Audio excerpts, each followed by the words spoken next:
Anong ganap? Good news para sa legions of fans ni James Reid at Nadine Lustre.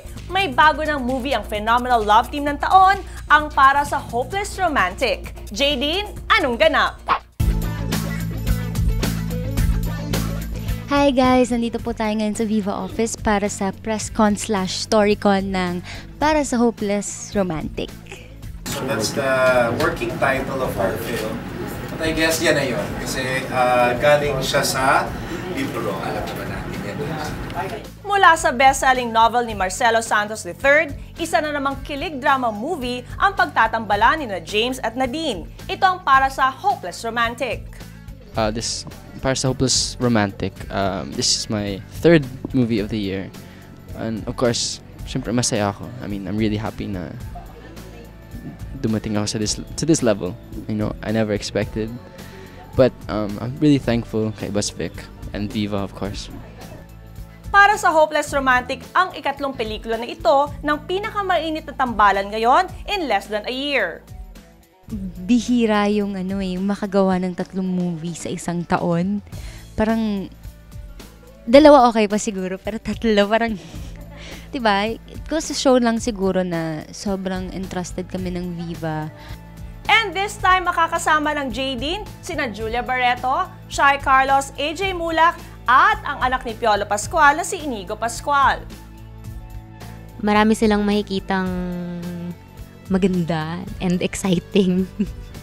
Excited po ako gawin kasi gusto ko mapa-feel dun sa manonood yung na-feel ko nung binasa ko po yung book. Saka ang galing po kasi yung pagkaka-stitch ng story, pagkaka-connecta po, di ba? Ayun. I'm very, very excited.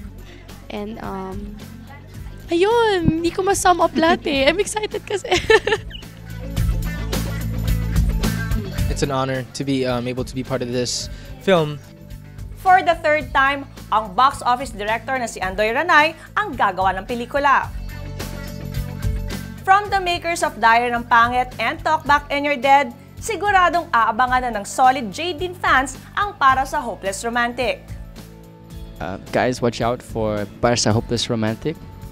Coming soon. Hello guys, sana abangan niyo yung Para sa Hopeless Romantic. Malapit na malapit na. Ayan po, sana po abangan niyo po yung team up namin ni Julia, first project together. At watch out for the movie, Para sa Hopeless Romantic. At yun po. Yung sinabi ni Inigo, abangan niyo ang Para sa Hopeless Romantic. I'm sure pakikiligin at paiiyakin kayo nitong movie na to. Kaya wag na wag niyong kakalimutan at wag na wag niyong palalampasin. Ngayon pa lang ay siguradong excited na matagahangan ng Jadine na may palabas ang ikatlong big screen tambalan ng phenomenal love team ni James at Nadine. Good luck!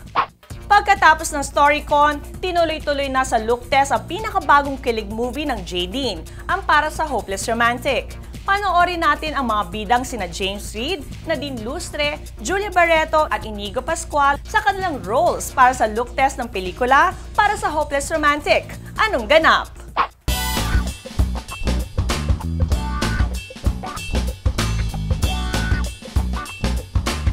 Matapos ang story conference, ginanap na agad ang look test ng Para sa Hopeless Romantic.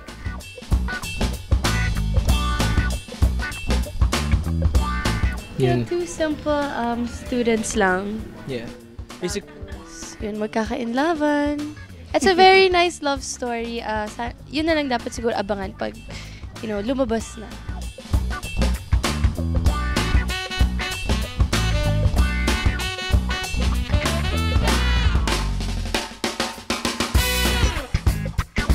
So, my role here is a student from PUP.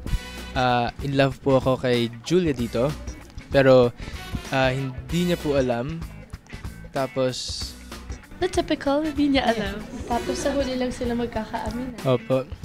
Dito pinakita at pinag-aralan ang mga magiging itsura ni James Reid, Nadine Lustre, Julia Barreto at Inigo Pascual sa nasabing pelikula. Bongga, di ba? And along with the look test for the movie, tingnan naman natin ang makeover ni Nadine for her character. Nadine Lustre, anong ganap?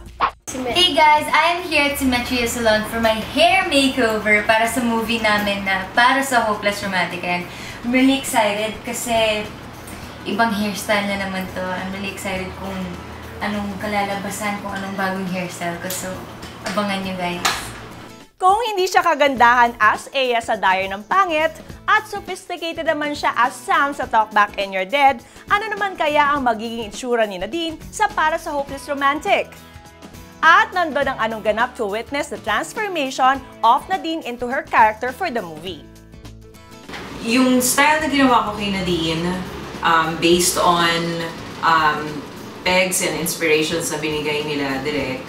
Kasi according to her character, dapat talaga medyo plain Jane tayo. Hindi masyadong aggressive, hindi masyadong sexy, hindi rin, hindi pa rin big hair. Yung normal na nakikita natin na pag lumalabas siya sa TV and ano. So this is a very stark difference to what people are used to seeing with her.